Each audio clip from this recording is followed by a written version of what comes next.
Hello guys, welcome to my channel. இந்த வீடியோவில் வந்து நம்ம ரயில்வே ரெக்ரூட்மெண்ட் போர்டில் இருந்து ஒரு சூப்பரான நோட்டிஃபிகேஷன் வந்திருக்கு. அதை பற்றின ஃபுல் டீட்டெயில்ஸ் வந்து பார்க்கலாம் வாங்க. எஜுகேஷன் குவாலிஃபிகேஷன் என்ன, அஃபீஷியல் வெப்சைட் என்ன, பிடிஎஃப் லிங்க் நான் எல்லாமே உங்களுக்கு வந்து நான் கிளியராக கொடுக்குறேன்.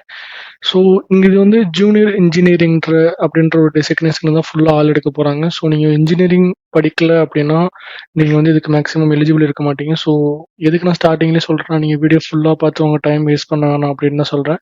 ஸோ உங்கள் ஃப்ரெண்டு யாராவது இன்ஜினியரிங் முடிச்சிருந்தாங்கன்னா நீங்கள் அவங்களுக்கு வந்து இந்த வீடியோ வந்து ஃபார்வர்ட் பண்ணலாம். ஸோ வாங்க வீடியோக்குள்ளே போகலாம். ஃபஸ்ட்டு வந்து முக்கியமான டேட்லாம் பார்க்கலாம் வாங்க.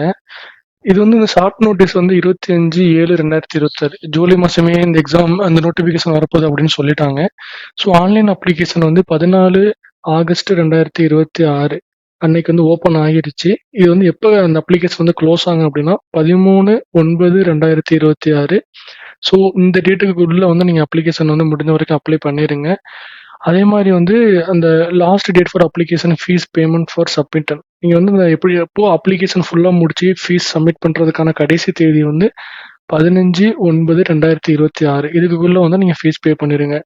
அதே மாதிரி இப்போ நீங்கள் வந்து ஏதாவது அப்ளை பண்ணும்போது மிஸ்டேக் பண்ணிட்டீங்க அப்படின்னா உங்களுக்கு கரெக்ஷன் பண்ணுறதுக்கான விண்டோ வந்து எப்போ ஓப்பன் ஆகும் அப்படின்னா 16/9/2026 25/9/2026. ஸோ இந்த டைம்குள்ளே போய் நீங்கள் வந்து அந்த கரெக்ஷன் வந்து ரெக்டிஃபை பண்ணிக்கலாம்.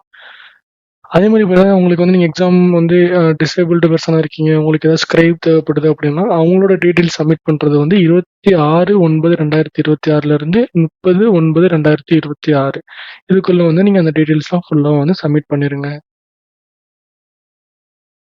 அதே மாதிரி இப்போ என்ன போஸ்ட்டுக்கு ஆள் எடுக்கிறாங்கன்னா various post of junior engineering and depot material superintendent.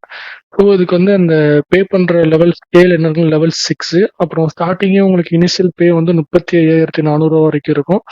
அதே மாதிரி ஏஜ் லிமிட் வந்து 18 33 வயசு வரைக்கும். இதுக்கு வந்து ஏஜ் ரிலாக்ஸேஷனுமே இருக்குது. நான் வீடியோ போக போக கிளியராக சொல்கிறேன். மொத்தம் எவ்வளோ வேகன்சி அப்படின்னு பார்த்தீங்கன்னா 3993 வேக்கண்ட் கொடுத்துருக்காங்க. இந்த வேக்கண்ட் வந்து நம்ம சென்னைக்கு தனியாக மாறும். அதை நான் வந்து பின்னாடி சொல்கிறேன் இந்த வீடியோவில்.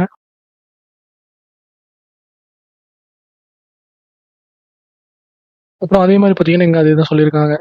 ஸோ லோவர் ஏஜ் எவ்வளோ இருக்குன்னா அப்பர் ஏஜ் லிமிட் எவ்வளோ இருக்குன்னு. நீங்கள் வந்து இடபிள்யூஎஸ் கேட்டகரியாக இருந்தீங்கன்னா இடபிள்யூஎஸ்லாம் ஒன்றும் இல்லை, எக்கனாமிக்கலி வீக்கர் செக்ஸ். ஸோ இந்த கேட்டகரி கீழே நீங்கள் வந்தீங்க அப்படின்னா நீங்கள் வந்து 2/1/1994 1/1/2009 இதுக்குள்ள பிறந்தவங்களா வந்து நீங்கள் இருக்கணும். ஸோ இந்த 2/1 அந்த டேட்டில் பிறந்தா கூட அவங்க வந்து அக்செப்ட் பண்ணிப்பாங்க. இதே மாதிரி நீங்கள் ஓபிசி என்சிஎல் அந்த மாதிரி இந்த கேட்டகரி கீழே வந்தீங்கன்னா 2/1/1991 1/1/2009. நீங்கள் எஸ்சி எஸ்டியாக இருந்தீங்கன்னா 2/1/1989 1/1/2009. ஸோ இதுக்குள்ளே உங்கள் ஏஜ் இல்லைன்னா நீங்கள் கவலைப்படாதீங்க. எல்லா கேட்டகரிக்குமே ஏஜ் ரிலாக்ஸேஷன் இருக்குது. அந்த ஏஜ் ரிலாக்ஸேஷன் வந்து எத்தனை இயர்ஸ் வரைக்கும் இருக்குன்னு நான் கிளியராக சொல்கிறேன். இப்போ ஏஜ் ரிலாக்ஸேஷன் பார்த்தீங்கன்னா எஸ்சி எஸ்டி கேண்டிடேட்டுக்கு வந்து 5 இயர்ஸ் வரைக்கும். ஸோ அவங்க சொன்ன டேட்ல இருந்து எக்ஸ்ட்ரா நீங்கள் வந்து 5 இயர்ஸ் வந்து நீங்கள் எஸ்சி எஸ்டி கேட்டகரி கீழே வந்தீங்கன்னா நீங்கள் வந்து ஆட் பண்ணிக்கலாம். அதே மாதிரி ஓபிசி கேட்டகரியாக இருந்தால் 3 இயர்ஸு. இப்போ எக்ஸ் சர்வீஸ்மேன்லேயே category wise UR and EWS கிட்ட 3 இயர்ஸ். அடுத்து எக்ஸ் சர்வீஸ்மேன்லேயே ஓபிசி கேட்டகரியாக இருந்தால் 6 இயர்ஸ். எக்ஸ் சர்வீஸ்மேன்லேயே எஸ்சி எஸ்டி இருந்தீங்கன்னா 8 இயர்ஸ் வரைக்கும். இந்த மாதிரி ஒரு கேட்டகரிக்குமே ஏஜ் ரிலாக்ஸேஷன் கொடுத்துருக்காங்க. அதை வந்து நீங்கள் கிளியராக பார்த்துக்கோங்க. ஸோ உங்களுக்கு கல்யாணம் ஆகி திருப்பி அது ஏதோ ஒரு பிரச்சனை டைவர்ஸ் ஏதோ ஒன்று ஆகி திருப்பி நீங்கள் ரீமேரிடாக இருந்தீங்கன்னா எஸ்சி எஸ்டியாக இருந்தால் 40 வயசு வரைக்கும் கொடுத்துருக்காங்க. இந்த மாதிரி உங்களுக்கு எது சூட்டபுளாக இருக்குமோ அதை வந்து நீங்கள் கிளியராக வீடியோ பாஸ் பண்ணி இங்கே செக் பண்ணிக்கோங்க. அதே மாதிரி இப்போ எக்ஸாமினேஷன் ஃபீஸ் வந்து பார்த்தீங்கன்னா இப்போ வந்து அந்த 500 இருக்கும். அந்த 500 வந்து எக்ஸாம் நீங்கள் ஒழுங்காக அட்டன் பண்ணிட்டீங்கனாலே 400 வந்து உங்களுக்கு ரீஃபண்ட் ஆகிரும். இப்போ நீங்கள் வந்து அவங்க கேட்டகரி வந்து எஸ்சி எஸ்டி எக்ஸ் சர்வீஸ்மேன், அடுத்து PWBD, female, transgender, minorities or economically backward class இந்த கேட்டகரியாக இருந்தீங்கன்னா உங்களுக்கு வந்து எக்ஸாம் ஃபீஸ் வந்து 250 தான். இந்த 250 நீங்கள் வந்து எக்ஸாம் அட்டன் பண்ணதுக்கப்புறம் உங்களுக்கு திருப்பி வந்துடும். ஸோ நீங்கள் இப்போ எக்ஸாம் அப்ளை பண்ணிவிட்டு எக்ஸாம் போய் அட்டன் பண்ணலாம் அப்படின்னா அமௌண்ட் திருப்பி வராது. நீங்கள் எக்ஸாம் அப்ளை பண்ணீங்கன்னா இப்போ எக்ஸாம் வந்து நீங்கள் அட்டன் பண்ணால் மட்டும்தான் இந்த அமௌண்ட் திருப்பி வரும். அதே மாதிரி பே பண்ணுறது வந்து ஆன்லைன் மட்டும்தான், வேற எங்கேயும் காசு கொடுத்து ஏமாந்துடாதீங்க.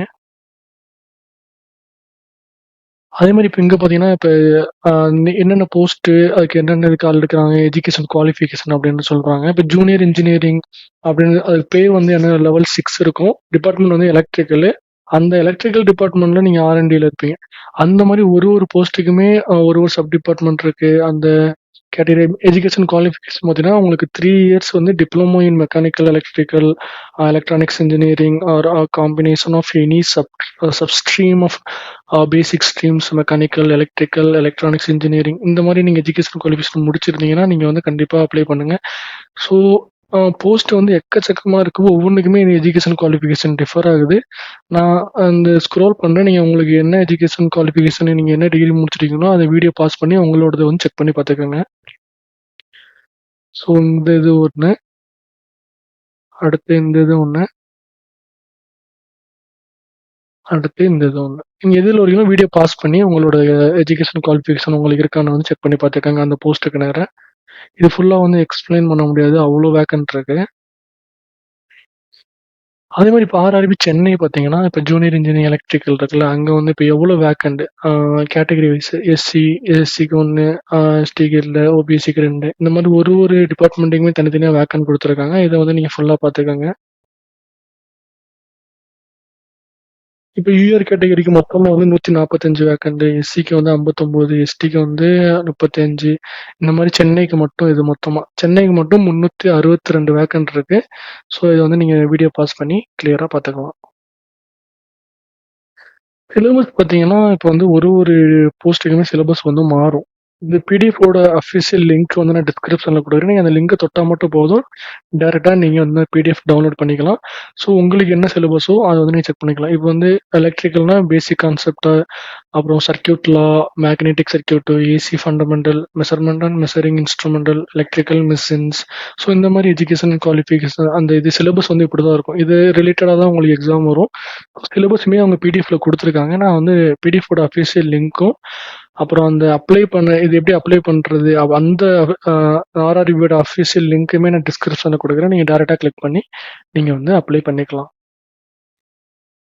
அந்த லிங்க் வந்து நான் டிஸ்கிரிப்ஷன்ல குடுக்குறேன். நீங்க அத கிளிக் பண்ணோனே இப்படிதான் வரும். இது வந்து இந்த இடத்துல அப்ளை இருக்கு பாருங்க. இந்த அப்ளைய வந்து நீங்க கிளிக் பண்ணி நீங்க வந்து டைரக்ட்டா அப்ளை பண்ணிக்கலாம். அப்படி இல்ல உங்களுக்கு பிடிஎஃப் வேணும்னா, இந்த இடத்துல இருக்கு பாருங்க. இந்த 4/2026 ரெக்ரூட்மென்ட் ஃபார் வேரியஸ் போஸ்ட். இத கிளிக் பண்ணீங்கன்னா, நீங்க வந்து பிடிஎஃப் பார்த்துக்கலாம். இந்த 4ன்னா ஒண்ணும் இல்ல. இந்த வருஷத்தோட 4வது வேக்கண்ட் இது வந்து வந்திருக்கு அப்படின்னு தாங்க சொல்றாங்க. ஸோ அதே மாரி அப்ளிகேஷன் குளோசிங் டேட்டும் இங்க ஒரு டைம் குடுத்துருக்காங்க. எந்த டைமுக்கு வந்து அப்ளிகேஷன் குளோஸ் ஆகுற வரை கிளியரா குடுத்துருக்காங்க. ஸோ என்னோட பர்சனல் சஜஷன் என்ன அப்டின்னா, நீங்க வந்து இதுக்கு எஜுகேஷன் வந்து கரெக்ட்டா ப்ராப்பரா மேட்ச் ஆகுது. ஸோ எல்லாமே நீங்க ஆல்ரெடி ப்ரிப்பேர் பண்ணியிருக்கீங்கன்னா மட்டும் எழுதுங்க. சும்மா கவர்மெண்ட் எக்ஸாமு எல்லாரும் எழுதுறாங்க. சும்மா நம்மளும் அப்ளை பண்ணி எழுதுவோம் அப்படின்னு ட்ரை பண்ணாதீங்க. அது கண்டிப்பா வேஸ்ட்டு. ஏன்னா அப்ளை பண்றதுக்கே நம்ம அமௌண்ட் பே பண்ணணும். அவ்ளோ டைம் இருக்கு. நீங்க எக்ஸாம் சென்டருக்கு டிராவல் பண்ணி போகணும்.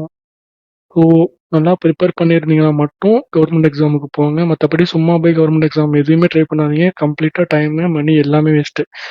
ஸோ இந்த மாரி கவர்மெண்ட் ஜாப் பத்தின எல்லா வீடியோஸுமே நம்ம வந்து கன்டினியூஸா குடுக்க போறோம். வேக்கன்ட் வந்துச்சுன்னா. ஸோ நம்ம சேனல மறக்காம சப்ஸ்கிரைப் பண்ணி வச்சுக்கங்க. Thank you.